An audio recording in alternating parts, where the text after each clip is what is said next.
চলো সৌমি বলছি প্রীতি বলি, প্রীতি বলে আমি বেশি মানে অভ্যস্ত।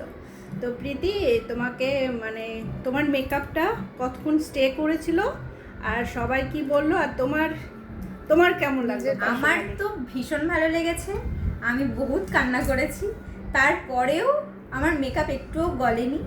আর আমি তো এখানে এসেছি তখন 1:30 বাজে, ততক্ষণ অবধি ছিল আমার মেকআপটা, মানে কোনো রকম না ঘেমে কিছু হয়েছে না কোনো কিছু, না সিঁদুর পরে নাকে টাকে তো ভর্তি হয়ে গেছিল, তারপরে মেকআপ সরেনি? না, মেকআপ সরেনি, মানে এতটাই সুন্দর মেকআপ করেছে।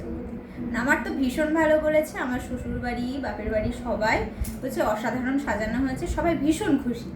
ওই জন্য বৌদিকে এর পরে সমস্ত এতে আমরা ডাকবো অনুষ্ঠানে। তো চলো আর দেরি করছি না, কারণ ভাত কাপড়ের লুকটা আমি করে ফেলি। একদম। চলো।